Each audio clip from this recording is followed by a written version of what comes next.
오늘 본문 말씀은 로마서 1장 16절 한 절의 말씀입니다. 다시 한번 우리 하나님의 말씀을 함께 천천히 읽겠습니다.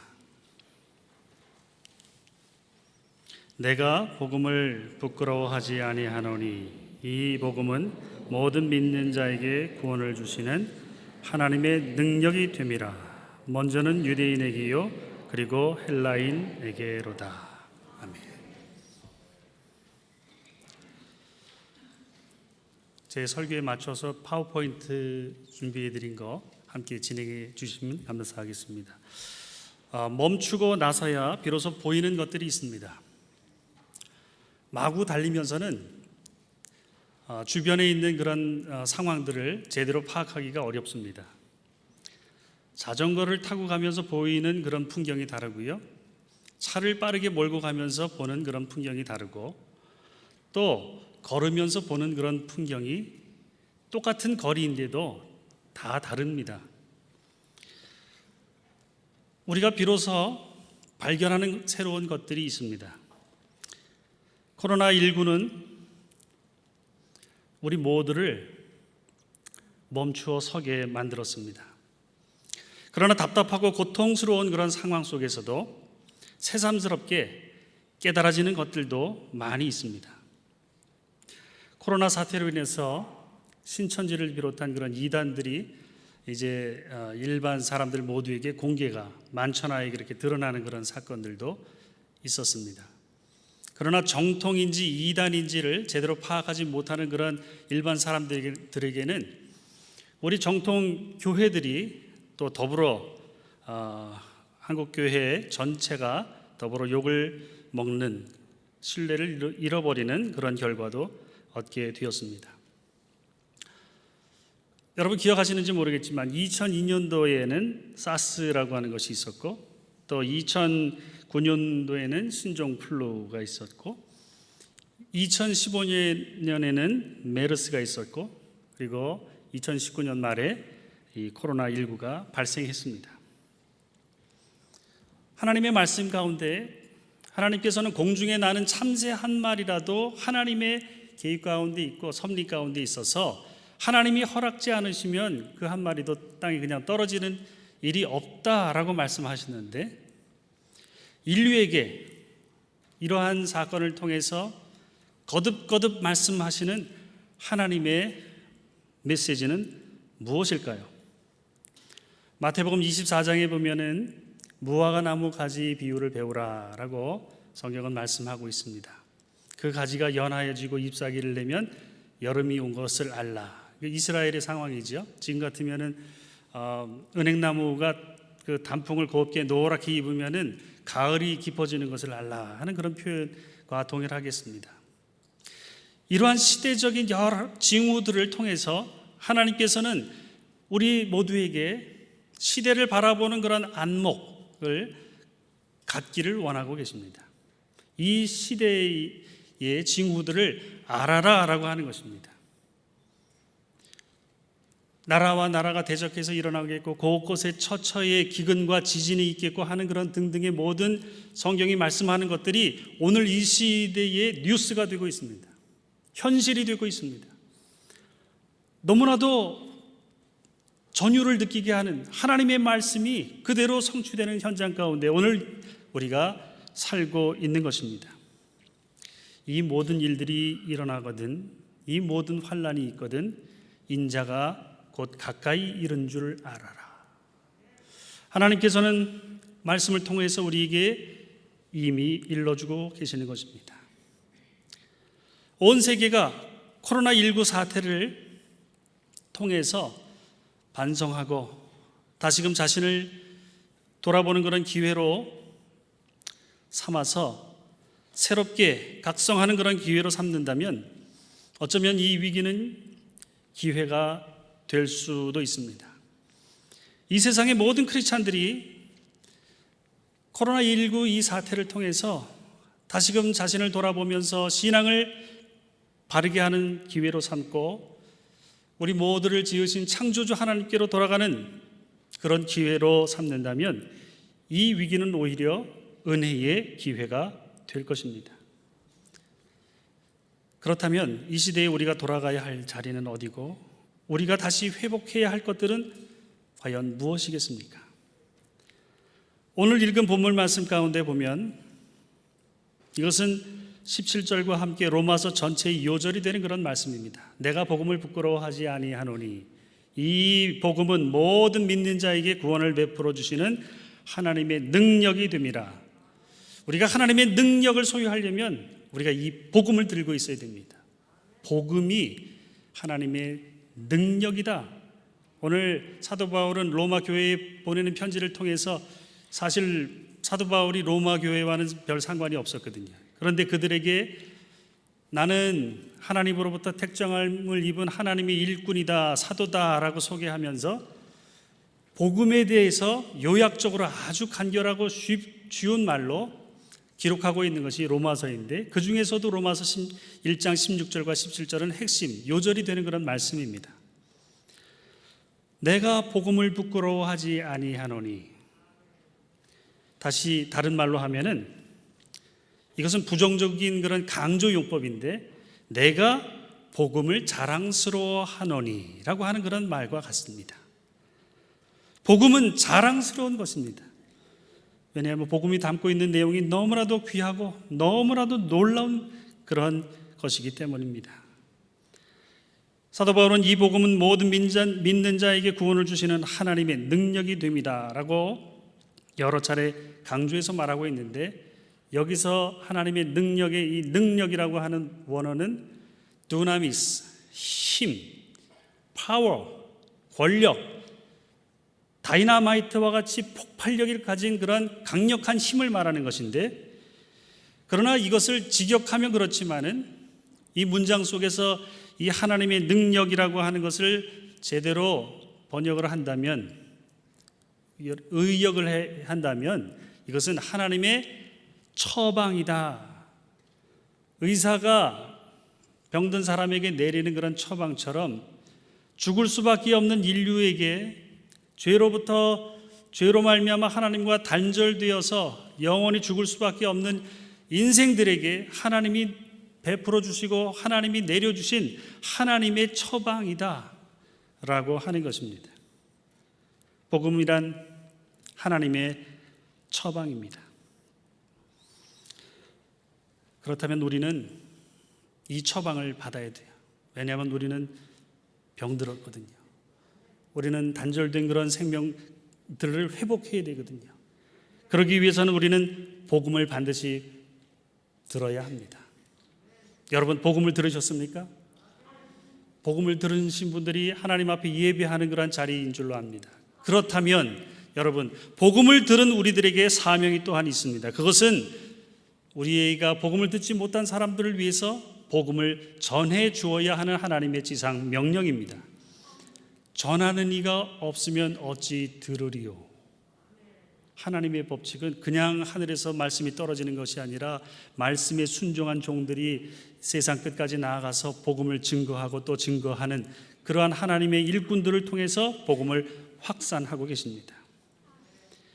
여러분, 일찍이 한국에 우리들의 조상들에게 복음을 전해준 사람들이 있었습니다. 1832년에는 독일 사람인데 구츠라프라고 하는 사람이 있었어요. 그 사람은 고대도라고 하는 그런 섬, 지금의 그 머드 축제하는 그 보령인데 거기에 와서 감자도 전해주고, 그 유럽 사람들이 잘 먹는 그 감자, 주식으로 먹는 감자도 전해주고, 또 간단한 의술도 소개를 했다고 하는 기록이 있습니다. 그 이후로 1865년에는 영국 웨일즈의 토마스 선교사님은 사실 이 땅에 제대로 내려서 복음을 증거하지 못했어요. 대동강변에서 그 김춘권이라고 하는 사람에게 성경만 전해주고 자기는 그곳에서 순교를 했어요.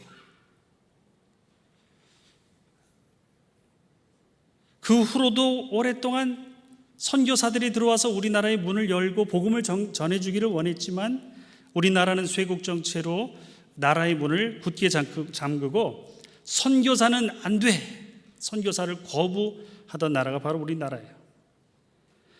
일본과 중국에는 일찍이 선교사들이 그 땅에 들어가서 복음을 그들이 들었습니다. 그러나 우리나라는 오랫동안 거부하고 또 배척했습니다. 그러던 가운데 1884년에 의사 선교사님이, 알렌이라고 하는 이름의 의사, 미국 의사가 우리나라에 와서 광해원에서 일하는 그런 스토리 아시죠? 나중에 재중원이 되고 민비의 조카인가요? 민영익을 구해주고 치료해줘서 낫게 하면서 관료 대신들과 친해지고 나라와 친해지면서 나라에서 우리는 선교사는 필요 없지만은 앞으로 이제 우리나라에 통역할 사람, 통역관을 좀 3명만 보내달라, 그렇게 해서 보내줬던 그런 역할을 하게 됐는데, 1884년에 이 알렌 선교사님이 의료 선교사님으로 와서 좋은 관계 속에서 문을 열어주고 그 이듬해에 1885년 4월 5일 부활주일에 이 땅에 온 분이 우리가 잘 아는 언더우드 아펜셀러 목사님이에요. 언더우드 목사님과 아펜셀러 목사님은 27살의 젊은 그런 청년들이었습니다.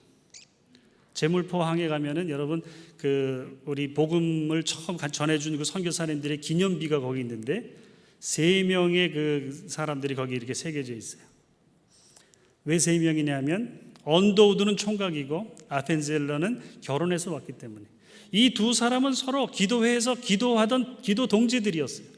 그런데 저 극동의 작은 나라 조선이라고 하는 나라가 복음을 듣지 못했다. 그곳에 우리가 가자라고 해서 이 두 동지가 힘을 합해서 이 멀고 먼 우리나라에, 그 당시 비행기도 없던 시절에 얼마나 먼 길을 목숨을 걸고 이 땅을 찾아온 것입니다.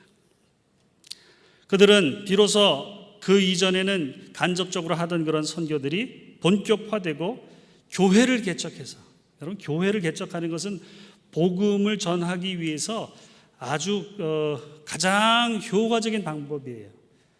나눠주고 구제사역하고 도와주고 할 때 그냥 가서 도와주면 끝이 아니라 찾아와서 복음을 듣게 하는 그 접촉점으로 사용하면서 교회도 설립하고 또 학교도 설립하고 병원도 설립하면서 전체적으로 홀리스틱 미션, 우리 교단이 지금 하고 있는 통전적 여러 가지 방법으로 온 인류에게 복음을 전하는 이 선교 방법을 가지고 선교하기 시작했습니다. 오늘날 한국의 많은 그런 교회들이 이 모교회로부터 분리되고 개척되고 해서 이 나라에 많이 지금 확산이 된 것입니다. 오늘 다 여러분 소개할 수 없겠습니다. 많은 선교사님들이 우리나라에 와서 수고하고, 어떤 선교사님은 아직 어린 그런 아기를 데리고 와서 함께 복음을 전하다가 그 아이들이 그냥 풍토병에 걸려서 다 자녀들을 잃어버린 그런 선교사님들도 지금 양화진에 가면 그 묘가 있습니다.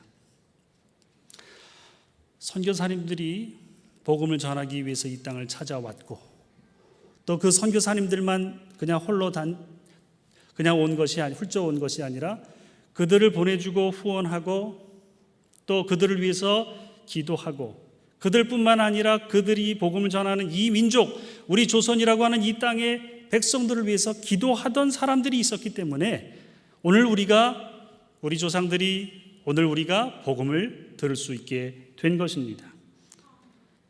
가서 전파하는 이가 없으면 우리가 들을 수가 없는 거예요. 복음을 전해준 사람들이 있었기 때문에 우리가 이 귀한 복음을 갖게 되었습니다. 그런즉 그들이 믿지 아니하는 일을 어찌 부르리요? 듣지도 못한 일을 어찌 믿으리요? 전파하는 이가 없이 어찌 들으리요?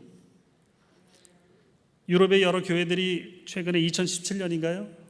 10월 이쯤에 항상 하는 그 종교개혁제가 있는데, 지난 2017년에는 500주년의 종교개혁 기념 예배를 드렸습니다. 그런데 여러분, 한국 교회는 이제 갓 100주년, 120주년, 130주년, 500주년과 130주년, 이건 어린애와 같은 그런 한국 교회입니다. 우리는 원래부터 이렇게 잘 믿던, 많이 모여서 하나님 앞에 예배드리고 많은 교회들이 있었던 그런 민족이 원래가 아니에요. 여러분, 우리나라 역사를 보면은 우리나라는 1600년 이상 불교를 믿었던 그런 나라들입니다. 1600년, 100년, 120년, 130년이 아니라 1600년. 그리고 또 600년 동안에는 유교를 숭상하면서 조상에 대해서 공자에 대해서 막 그 가르침을 하면서 유교 사상이 아주 그냥 깊이 뿌리 내린 그런 사회가 이 한국 사회예요. 지금도 복음을 증거하기 위해서는 조상에 관련된 그런 일들에 얼마나 부딪힘이 많습니까? 우리가 조상을 잘 안 섬기겠다는 얘기가 아닌데 제사 못하게 하는 일로 얼마나 핍박받는 사람들이 많이 있습니까? 우리는 그런 나라였어요. 이방인의 땅이었어요. 이것도 아니고 저것도 아닌 사람들은 무당을 따라다니면서 무속을 믿던 그런 사람들이 우리나라 사람들이었어요. 장독대에다 정한수를 떠놓고 이름도 모르는 막연한 그런 신에게 빌고 또 빌었던 그런 사람들이었어요. 한마디로 하나님을 모르던 민족이었어요. 그런데 이러한 사람들에게 복음이 증거되고 우리가 예수님을 믿게 된 것은 하나님의 이 지상명령에 그대로 순종해서 우리나라까지 찾아와서 복음을 전해준 바로 그 사람들이, 그 선교사들이, 그리고 그들의 기도가 있었기 때문인 것입니다. 그러나 비록 늦게 예수 믿은 우리 한국교회지만 우리 한국교회의 그 출발은 너무나 아주 훌륭했어요. 너무나 선교적이었어요. 너무나 열정적으로 복음 증거를 했어요. 초기에 우리 한국교회를 어느 교회를 방문을 해도 새벽마다 기도가 있었고 철야를 하면서 기도했고 강단의 왼쪽 오른쪽에는 민족 복음화와 세계 선교를 교회들마다 비슷해요. 그것을 걸어놓고 복음을 위해서, 복음 증거를 위해서 간절하게 기도하던 그런 우리 초기 한국 교회의 역사가 있습니다. 1907년에 평양신학교의 졸업생 7명이 처음으로 우리나라 사람이 목회자가 됐는데 그 중에 한 사람 이기풍 목사님을 제주도에 선교사로 보내기로 작정했어요. 여러분, 첫 목회자 7명 중에 한 명. 그러니까 생각하기에 우리 중에 누구 한 명은 선교사가 되어야 된다. 얼마나 그들의 그 신앙 가운데 선교라고 하는 것이 굳게 붙잡혀 있는지 그 모습을 우리가 통해서 알 수가 있습니다. 뿐만 아니라 1912년에는 교회들이 여럿이 생기면서 노회가 동노회가 아니라 여러 노회가 되니까 이제 총회가 생기게 되고 1912년에 첫 총회에서 언더우드 목사님을 일대 총회장으로 하고 길선주 목사님이 전도부장도 하고 많은 그런 이제 일들을 결정할 수 있게 된 그런 상황에서 처음으로 한국교회 첫 총회에서 결정한 것이 바로 또한 선교사를 중국에 파송하자라고 하는 그런 결의였습니다. 여러분, 그 당시에 중국은 지중대국이라고 해서 세계 속에 가장 중심이고 자부심이 강한 그런 사람들이었습니다. 우리나라 조선은 몇 천 안 되는 2천이나 될까요? 그런 작은 그런 나라였습니다. 소수가 살고 있던 나라였고, 그런데 우리가 공명의 도를 저들에게 은혜를 입었으니 가르침을 받았으니 이제는 복음으로 그 빚을 갚자. 그 당시의 슬로건이었습니다. 복음으로 그들에게 되갚아주자. 그리고 찾아간 곳이 공자가 태어나고 맹자가 태어났고 제갈량이 태어나고 그 중국의 지성들이 태어난 산동성에 선교사를 파송하기로 결정한 것입니다. 첫 번째 선교사님 박태로 선교사님, 사병순 선교사님, 김영훈 선교사님 세 가정을 1913년에 그대로 파송했습니다. 이분들은 가서 그 현지 사람들과 똑같이 먹으면서 똑같이 입고 복음을 그들과 함께 살면서 증거했습니다. 생각을 해보십시오. 1910년에 무슨 일이 있었죠? 한일 합방, 경술국지로 나라를 잃어버린 우리 한국이고 한국교회였습니다. 나라도 잃어버리고 주권도 잃어버리고 돈이 어디 있겠어요? 아무 힘도 없는 그런 한국교회가 선교사를 파송하기로 작정을 한 이 엄청난 사건, 세계교회가 놀라는 일입니다. 오직 복음에 순종해서 즉각적으로 그들이 하나님의 말씀대로 살고자 복음에 반응한 것입니다. 1950년에는 이 땅에 또 비극적인 6.25 전쟁이 있었고 1955년에는 그 전쟁의 상처가 채 아물기도 전에 한국에 여러분 이제 막 그 전쟁이 끝나서 난장판이 되고 폐허가 된 그 속에서도 한국교회의 첫 타문화권 선교사로 태국에, 저는 태국에 20년 사역하다가 최근에 총무로 왔습니다마는 태국에 선교사를 보내기로 작정하고 해방 후 최초의 선교사로 최찬영, 김광명 의사 선교사님, 사모님은 의사고 최찬영 목사님이신데 선교사로 보냅니다. 그 당시 영락교회의 한경진 목사님께서 그 일에 앞장서셨어요. 그리고 이 파송하는 일에 총회의 이름으로 파송하면서 한국교회와 영락교회가 함께 해방 후에 첫 선교사 최찬영 선교사를 태국에 보낸 것입니다. 태국 사람이 의아해했어요. 아니 우리는 외국 사람만 선교사인 줄 알았는데 한국에서 우리에게 선교사를 보냈다. 너무나 놀랍고 세계가 우리 한국교회에 큰 도전을 받는 그러한 엄청난 일이 되고 이 헌신과 이 순종은 온 세계교회의 모범이 되는 그런 사례가 되었습니다.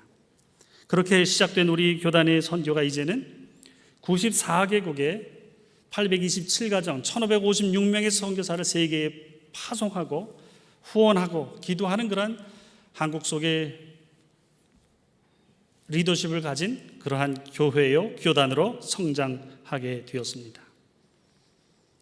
여러분, 보내는 그러한 사명을 가진 사람이 나아가서 복음을 뿌리고 그 복음은 하나님의 절대적인 그런 복음이라고 할지라도 그 현장에 가서 보면 어느 지역은 복음의 열매들이 풍성하게 금방 즉각적으로 우리나라 얼마나 풍성하게 잘 맺혔어요. 그런데 태국은 1828년, 우리보다 50년이나 기독교 역사가 먼저인데도 지금 여전히 1%가 안 돼요. 왜 그래요? 그 복음을 듣는 그 밭들이 다르기 때문에, 하나님의 말씀을 전해서 듣는 그 마음밭들이 다 제각각이기 때문에 오늘 우리가 뿌리는 이 복음은 여러 토양에 뿌려집니다. 길가에도 뿌리고 가시덤불에도 뿌리고 돌짝밭에도 뿌리고, 여러분들이 잘 아는 그 비유 말씀을 다시 이렇게 말씀을 안 드려도 우리가 잘 아는 말씀인데, 저는 이 말씀을 읽을 때마다 한 가지 참 이상한 것이 하나 느껴집니다. 그래서 그 말씀에 대한 해당되는 그 하나님의 씨를 뿌리는 그 씨를 원어 성경에 한번 찾아봤는데, 재미있는 것은 이 씨, 하나님이 그 농부가 되셔서 복음의 씨를 일꾼들에게 뿌리라고 한 그 하나님의 씨, 말씀이라고 하는 씨가 한국말이 씨인데 영어도 seed예요. 씨예요. 그런데 이 씨가 복수가 아니라 단수라고 하는 사실이에요. 왜? 봐서 말씀들을 열심히 성경의 신구약 말씀을 다 가르치면서 하나님 말씀을 전하면 이게 많은 그런 말씀들을 뿌려야 되는 그런 일일 텐데 왜 이게 단수로 되어 있을까? 요한복음 1장 1절에 보면 말씀은 곧 하나님이다 라고 하는 그런 말씀도 있죠. 하나님은 포도원 농부시에요. 모든 그런 복음의 씨를 뿌리는 주체가 되세요. 그래서 하나님의 선교라고 하는 말을 쓰고 우리는 그의 손에 들린 도구들이고 일꾼들이에요. 그런데 하나님께서 지금 뿌리려고 하는 그런 씨들을 여러분은 왜 어떤 농부가 그렇게 씨를 쉽게 여길까요? 막 뿌리는 그런 씨, 그 하찮은 그런 것으로 여겨질 만한 그런 행동 아닙니까? 왜 길가에 뿌려요? 옥토에 막 골라서 조심스럽게 한 해의 소출을 결정하는 이 씨앗들을 소중히 뿌려야지 왜 돌짝밭에도 뿌리고 가시덤불에도 뿌리느냐 이 말이죠. 왜 그래요? 하나님의 말씀은 곧 하나님이시기 때문이에요. 세계 곳곳에 많은 그런 마음밭에 하나님은 하나님 자신이신 예수 그리스도가 심겨지기를 원하고 계세요. 많은 좋은 유익한 말씀을 전하는 것이 아니라 예수 그리스도 그분을 증거하고 하나님 그분 자체를 증거하는 것이 바로 선교사의 사명인 줄로 믿습니다. 하나님은 하나님이 그들에게 전달되기를 원하세요. 모슬렘에게도 불교인에게도 힌두교인에게도 우리 강병화 선교사님이 가서 일할 그 부룬디 사람들에게도 김정은 선교사님이 나가서 일할 그 이스라엘 사람들에게도 여러분 재미있잖아요. 이스라엘 사람들에게 이제 우리가 다시 복음을 되갚아주기 위해서 그들이 예수 그리스도를 잃어버렸기 때문에 복음의 핵심을 잃어버렸기 때문에 다시 전해주어야 되는 그런 사명을 우리가 실천하는 것입니다. 오늘 이 귀한 씨 뿌리는 일에 가는 선교사로 보내는 선교사로 우리가 함께 헌신하게 됨을 기뻐합니다. 감사합니다. 이것은 하나님의 명령에 순종하는 일이고 하나님께서 영광 받으실 만한 일입니다. 코로나가 이 땅에 팬데믹으로 오고 또 이 땅에 그 어떤 어려움이 온다고 하더라도 하나님의 말씀은 변함이 없고 하나님의 명령은 변함이 없습니다. 우리는 가거나 보내거나 함께 합심으로 기도하면서 이렇게 하나님의 뜻에 순종하는 우리 모두가 되어야 할 줄로 믿습니다. 가는 선교사 또 보내는 선교사로 헌신하시는 여러분들에게 하나님께서 복음의 능력으로 늘 함께 하시기를 주님의 이름으로 축원합니다. 기도하겠습니다. 영락교회 75주년을 기념하면서 또다시 선교사를 파송하는 그러한 귀한 교회가 되게 하신 것 참으로 감사를 드립니다.